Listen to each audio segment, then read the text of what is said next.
Our final speaker this evening, Help to Sunrise on Florida, John Quarterman, the Suwannee Riverkeeper.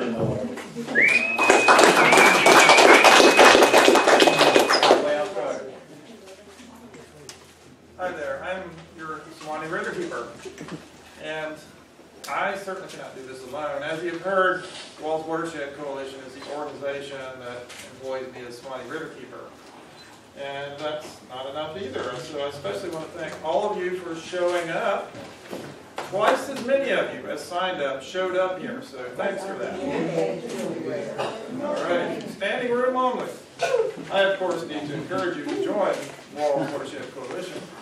So you don't have to do that to do this work. You've heard a number of different organizations saying things that you can do. I do need to clarify something that Jim reminded me we hadn't mentioned. WWALS and Suwannee Riverkeeper represent the Suwannee River Basin all the way from way up in 75 in Ordeal, Georgia, which many of you probably don't even know where that is. It's so far north of Tifton. And all the way from the Okefenokee Swamp all the way down to the Gulf at Suwannee, Florida. But not the the Santa Fe River, because our Santa Fe River is doing that plenty good, and we do not want to duplicate effort. So, and thanks to the speakers, especially Dylan Hanson, and to the reporters. Tom Lynn of the Suwannee Democrat has already left. Big to leave. We have Richard Luscombe of the Guardian still in the room. You're not anonymous anymore. Okay, the Guardian of London. International. Okay, so any of you know this David Michael of the Florida Petroleum Institute? Well, you know he wrote a thing in the Tallahassee Democrat saying, you people should have gone to those meetings. You should have gone to those scoping meetings and open houses. Didn't you go to those meetings? Yes. Tell me if you agree with what the people in Moultrie, Georgia said towards the end of those meetings. They said this whole process is a sham. Yes. They said it's a hoax. Yes. And in Lake City, Florida, I believe many of you were in Lake City at that last FERC scoping meeting, weren't you? Yeah? And would you agree with what that guy from Texas, the fracking driller, said, that drilling for this pipeline through this karst limestone is insanity? Yes. All right, so David Micah either wasn't paying attention or he's deliberately ignoring. We went through the whole process, as Chris explained to you earlier. Okay, here's another name. How many of you know Andrea Grover? Yes. Okay. Now, the second time I met Andrea Grover, I told her she is the best I've ever seen at staying on message. And I still hold by that assertion. Because you will never catch her in an outright lie. Instead, she will say she's not familiar with things like Spectra safety record, or she will, she will say that Florida needs the gas from this pipeline to generate new electricity. Yes, she and David Micah published that in the Tallahassee Democrat recently. She does not mention that FPL's own 2016 10-year plan filed with the Florida Public Service Commission says Florida does not need any new electricity until 2024 at the earliest. The same plan says that those coal plants that supposedly Sabal Trail was needed to modernize, they've already been converted to natural gas, have already been modernized. She doesn't mention that, but she says Florida needs this pipeline for electricity. It's, it's not strictly a lie if you leave out all the stuff that she doesn't mention. Okay, but as I also told her, it's not personal. Well, it isn't. It's policy, it's energy, as you also heard Cliff allude to. It's their job to make sure this pipeline goes in. It's our job to stop it.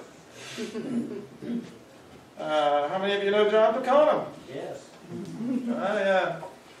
Now, I did tell him the last time I saw him in person that I'm sure we would all like him better once he gets a respectable job. But It's still not personal. I also told him, this was in Lake City, I first told him in Walter, Georgia, you know, you came down, you held these meetings where everybody's got 3 minutes to speak. I told him, wait a minute. I told him, you're down here on our time. You can't be here rationing our time. He quit cutting me off. Good. Good job. And I also told him, as you heard someone else say a slightly different thing earlier today in this meeting, this is our land and our water. It's not theirs. It's not the Federal Energy Regulatory Commission's. You know who funds FERC? Where do they get their money? That's what I thought. It says federal, so you think it's taxpayers. It's about as federal as the Fed, the Federal Reserve. Where they actually get it from, they do get about $300 billion from Congress, but their budget request every year brags they pay it back 100% from fees and charges on the same industries they supposedly regulate. They are paid by the fossil fuel companies. Now you wonder why they've only ever denied one pipeline in 30 years? That kind of, pardon my French, corruption is what we are fighting. Yes. That's why there's a campaign to get Congress to rein in the rogue agency FERC. Yes, I know it's far-fetched, but it helps with the general pressure on Sabal Trail and all the other pipeline companies, and it could happen eventually. It helps get people mobilized. So talk to your members of Congress about that. And I also told John Pecanum that the FERC commissioners would be viewed by history like cigarette company executives testifying to Congress their product was harmless when they knew full well it caused cancer in children. And then they approved the pipeline anyway.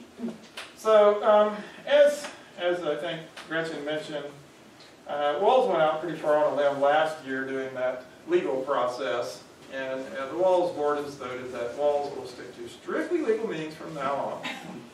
But those legal means include things like John Dittesman is in the room. He's a professor of geology at Boston State, and he's the guy that had students digitize the pipeline path. We could use some other people to do Florida Southeast Connection and Alabama. So if anybody wants to volunteer for that, it's not that hard, it's a little tedious, but John can show you how to do it.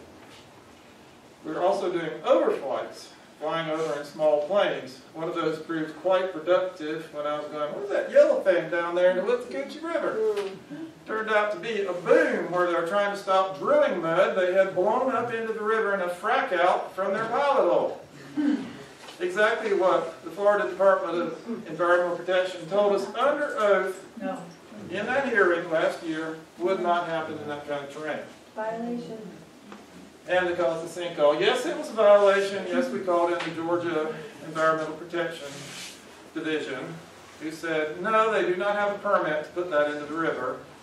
But they're following best practices, so we're not even going to fine them.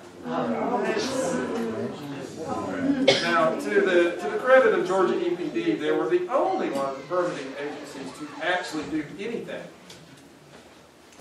And while you're writing Congress, ask them to fund Georgia EPD and Florida DEP, because that one guy does 34 counties in Georgia. See if we get it properly funded. Okay, and speaking of funding for overflights, we've been using South Wings, which if you haven't heard of them, they're an outfit that finds volunteer pilots to do flights for environmental groups. But we're way beyond what they're used to doing, and the length, 100-mile flights, and the frequency, we really need to do this every month, and it's not just 100-mile flight. To cover the entire path, it'd be like 7 of them. Okay, so we're, the WALS board earlier today in this very room decided we're going to start a crowdfunding to raise money to just pay pilots to do this.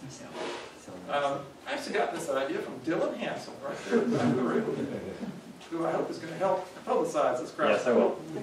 Yes, I will. Okay, there are many other means of fighting this pipeline that you've heard in this room. Many of them, WALS as an organization is not participating in directly, but we can provide a forum like this where people can say what they're going to do, and you can choose what you want to participate in.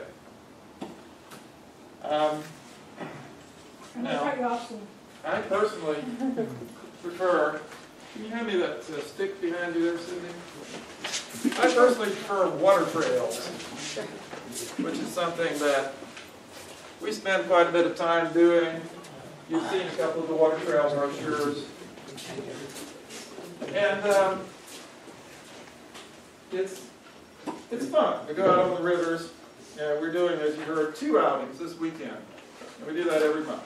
This is what we're doing is a kind of stopgap sign before we put more sophisticated signs at the landings of the water trails. It's a realtor box on an electric fence post. Fancy, huh? But you can just pound that into the ground, you got a temporary sign. So we'd rather do this kind of thing, but when we have something like this pipeline come through, like all the rest of you, we have to do something about it. How can we sit here? It's our land, our water. So, as Suwannee Riverkeeper, I hope I'm reflecting what all of you think when I say to Sabal Trail, you cannot pass through the Suwannee River.